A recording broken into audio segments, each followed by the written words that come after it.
Let's go! Down to the king there, Dark Side Phil. What the hell? I thought this was the LOLCOW podcast. I'm on the wrong show.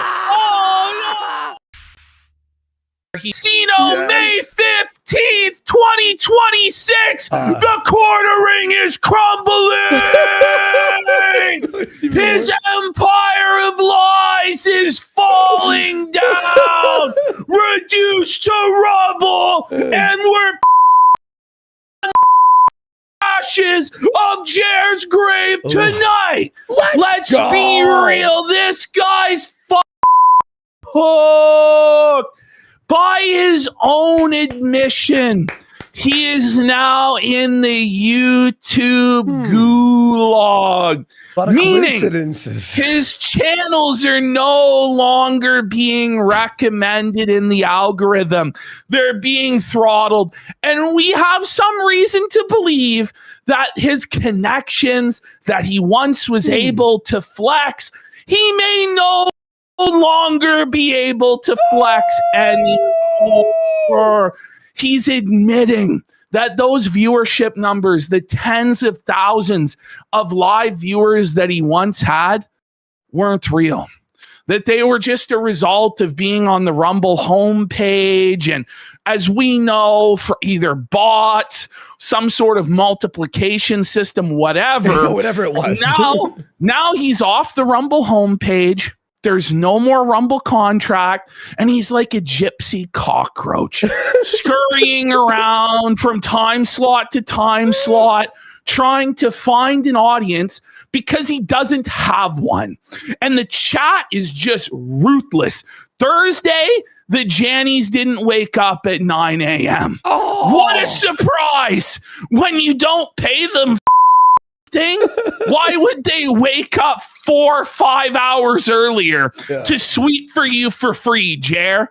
Oh boy. So all of the trolls came in and just felted Jer to the point where he's like, I'm just going to turn off the chat. He's like, no other live streamer has a chat anyway. It's like, no, Jer, every live streamer that's worth a fuck has a chat that they interact with, that they read super chats from and stuff like this, and take the input of the chat and bounce off of the chat for jokes and things like that.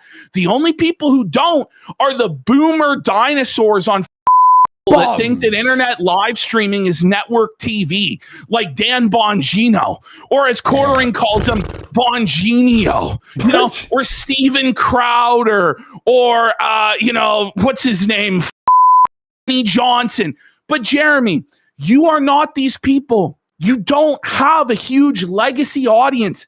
You don't have institutional backing anymore. You don't have a guaranteed deal anymore where you get money no matter how many people are there or what the engagement is or how many memberships you sell. It's over, boss. And he's groveling and pleading about that. Oh my God. The Cope today was insane. We got that edited. We got like so much. And we have so much content. We're not going to even make it there, I think. It's fucking because this guy now, every day it's a new cry session, a new Cope session, crashing out on the trolls, crying about how he's being harassed and the incredible persecution that he's under.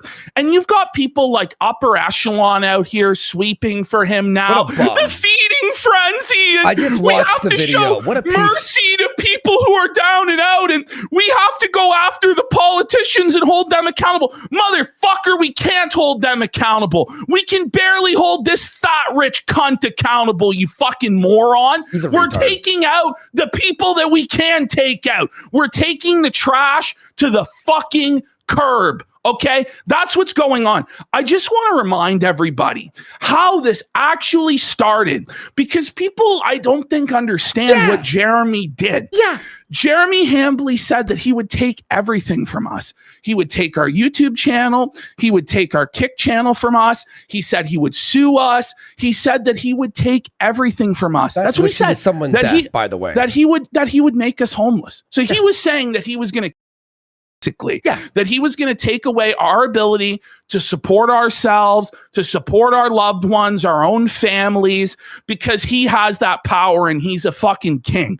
Well, now, when the situation turns around and we're putting the fucking boots to him, as I told him would happen, that if he struck us down, we would become more powerful than we could possibly imagine. Then suddenly all of these people jump in. You can't do this to him. He's suffering already. Not enough. I know for a fact that if he took everything from us, was suing us into oblivion, we had no platforms to crowdfund, no platforms to rally an audience from and stream. I know for a fact that nobody would be coming to help us and say that he should stop. Yeah. He would never stop until we were literally fucking dead. So why should we now turn around? Help us? Would Upper Echelon help us if we lost everything? Fuck you, Upper Echelon. You don't even know the story. They would be shitting on us and saying, oh, they got what they deserved. Ha ha ha. This is what you get. So Hambly. Like, in all seriousness, when you state that your goal from the beginning is life ruination and it won't end until we have lost literally everything, unless we kowtow to you and become your servants and delete whatever videos you say and basically swear allegiance to you as some sort of feudal lord, man, like, I'm going to fight you to the bitter fucking end. And it's never going to up, because the moment that we give this guy 1 inch, one bit of breathing room, one opportunity to recover, build himself back up, get all of his millions of dollars back and his millions of followers and viewers back. If he doesn't do it to us and takes away everything that we have, he'll do it to the next person that he feels disrespected. Don Cockleone, Jeremy Hambly. Like, that's the truth of the matter. Where was so video when we were threatened, when we lost our fucking clip channel? It wasn't there. It's only when his buddy Jeremy Hambly is under fire, and it's like, isn't it enough, guys, that he's been humiliated? Isn't it enough that he's disgraced and he's off the Rumble homepage and isn't it enough, guys? No. It's a feeding frenzy. No, it's not enough. He has to quit. He has to fucking. We've honestly stated what has to happen, because it doesn't have to be total life ruination. You know what I mean? Because that's what he said the end game was for us. He said it would be only if our lives were ruined and we lost everything. That's what he said. That was his. That was the conditions that he laid down from the very beginning. Was utter life ruination. Us living in a cardboard box side of the road. That's what he wanted to happen. And that's what would have happened if it hadn't have been for the support that we got from other people, bigger creators like Nerdrotic, Heel versus Babyface, Shoe on Head, Brittany Venti, so many others. We could name them all day. We could name all and signal boosted our message and made us bigger than ever before. He would have probably got away with all of this, folks. And so I have no sympathy for him when he won't admit any wrongdoing whatsoever, when he refuses to take any accountability or make any real changes. We've said, get off the internet. It's the same thing Alex Stein said yesterday. Get off the internet for 3-4 months, lose 100 fucking pounds, go to rehab, get fucking sober, and come back as an actually new Christian, a new person, actually go to church, actually change your life. Show us not just by word, but by deed that you are actually a changed person and you aren't just a total piece of shit. And then maybe there is a path for redemption. But as of right now, the idea that we're just going to be, okay, yeah, absolutely, Jer. Yep, we're going to lay off you now. And then Jer rebuilds and builds his war chest to come after us. And put the knife in. And you know what I mean? Like, I'm not going to fucking do that. No. That's crazy. It's crazy. And by the way, okay, so where was Upper Echelon's video on Brie Larson when he was on his 387th video on Brie Larson? You know, where was Upper Echelon? Lay off of her. That's the thing that's crazy about all of this is Jeremy Hambly does the cancel mob. By the way, I just want to point out this whole cancel mob thing. We don't have any institutional power at all. We can't take away people's platforms. We can't take away people's banking. And like, to actually be canceled, like in a true sense, you have to have your platforms taken away. You have to take away someone's payment processing, stuff like that. We can't do that, nor would we even want to. But Jeremy Hambley set the rules of engagement as everything is fair game. That's basically what he said. It's life ruination. I will take everything that they have. And then when we go and say, okay, well, we're going to make fun of you relentlessly and scathingly mock you and criticize you every single fucking day until you make this right, then suddenly we're the bad guys. What? How? And by the way, I don't give a if I'm the good guy or the bad guy. Okay. I just want to win at this point. I don't want to have some poo pants cuckold in Wisconsin holding the power of life and death over me. And neither should any other creator on any other platform. This is insane that we have to put up with people acting like they're mafia bosses or kings or gods that everybody has to bow down to and kowtow to, or they're going to snitch on them or sue them or do all this crazy fucking you. Amazing point you made there about the cancel mob thing. We don't have institutional power, right? Yeah, there is no cancellation. It's just people calling you a piece of shit because you're a piece of shit. And if we do the show to 11,000 do you people know who now, did have power? Who? Quartering. Yes. He might not have it anymore. Well, not anymore. But the we'll thing talk is, about it. If we have 11,000 people watching us and we convince them to think he's a piece of shit and laugh with us, that's not canceling. That's people going, they make great points. Fuck that piece of shit. We're not going behind the scenes like, hey, could you get his channel removed? Hey, get him banned. In fact, I don't want his channel banned. I don't want his channel banned. I want him to continue making content so I can keep making fun of his bitch ass and making a bunch of fucking money off of his ass.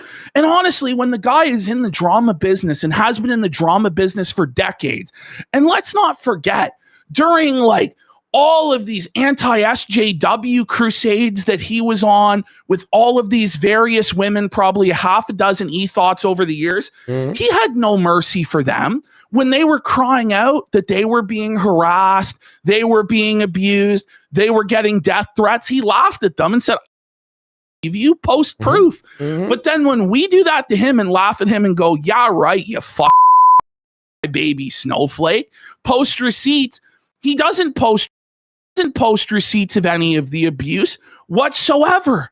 It's like, I'm sorry, you can't operate like this for a decade and then expect everybody to be merciful and take down the torches and the pitchforks when you started total retard war towards life ruination and taking everything somebody had. And that's just what I want people to be out there. And then he ended up being friends with the dude on Facebook. Yes. Yes. After 3 death threats, he's still friends with him on Facebook. What are we doing? And so, yes, we were making fun of Quartering but like, here's the thing. Quartering tries to pretend like we started this beef, but this thing goes back like a decade.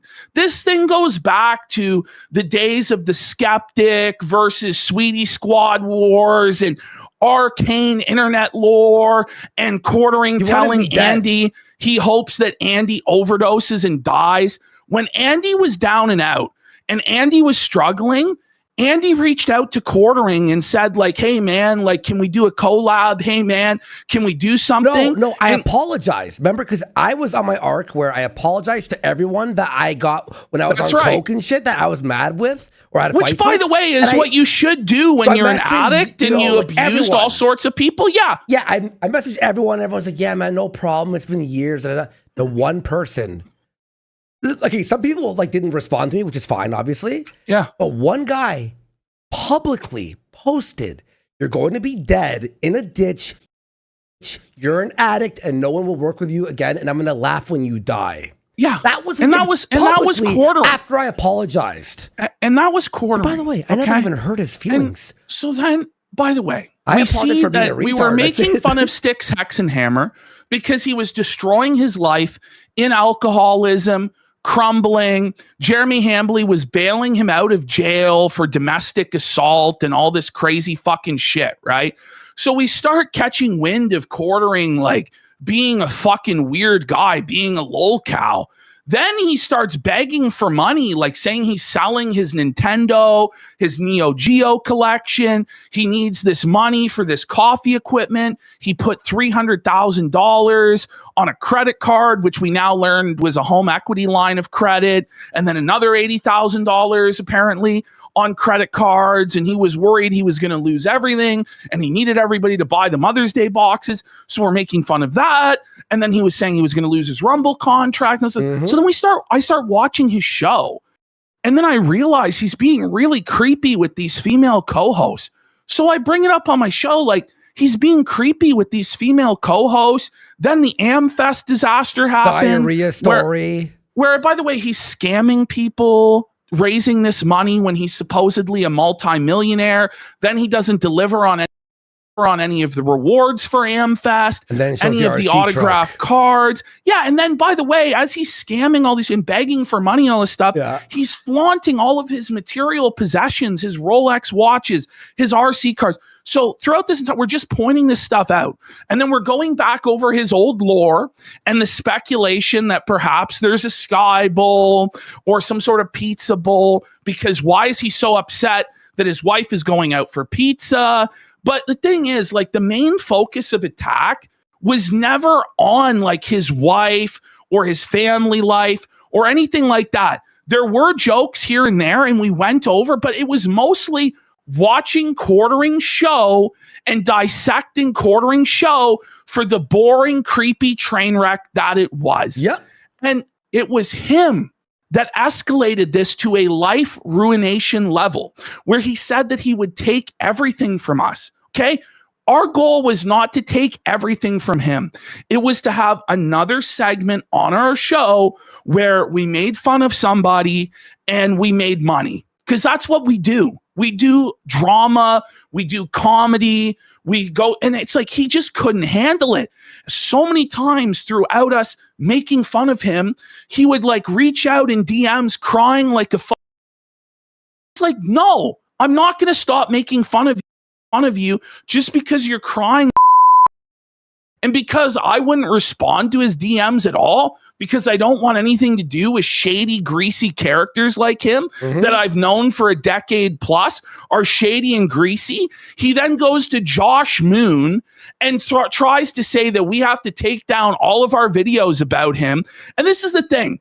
If we gave in to that and we let Quartering take down all of our videos, what's to stop the next person from saying, well, you have to take down your videos, right? Like very soon, like we're just finished. Like we're done. Like what's the point of even doing a show?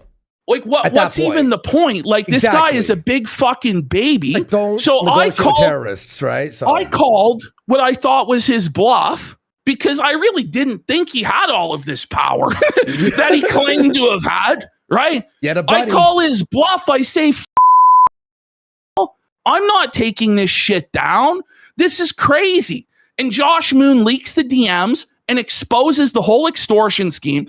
And I figured once it's exposed that this is what Jeremy's plan was, he's not actually going to go through with this, because it would be career suicide. Because I know what happens to false flaggers like Mundane Matt, especially open ones that are trying to intimidate people in the right-wing space, in the free speech space, in the anti-SJW space, although that terminology is very archaic today, and the constant use of SJWs again, by the janitors. It's like, guys, this terminology hasn't even been in like vogue since COVID, if not like 2 years before that. Okay. Which goes to show like these people have just been coasting in the same grift for like a decade straight without updating anything, without getting up to speed with the discourse, with the memes, with the culture wars, without anything. Okay. That's how easy the grift that a lot of these fucking Jannies for Quartering and Quartering himself, that's how easy their grift is. Okay. So he decided to actually go ahead and do this thing, and not just do it after he had already been caught that this was his plan and it was all public. But then 20 minutes later, to post a birthday card that was casino themed. Again, by the way, 2 channels, same time, no strikes, right in a row. Mine first to say I was bannovating on Clip channel in a row. Anyone who keeps going, but how do you, if you don't think that's what happened, you're a retard. And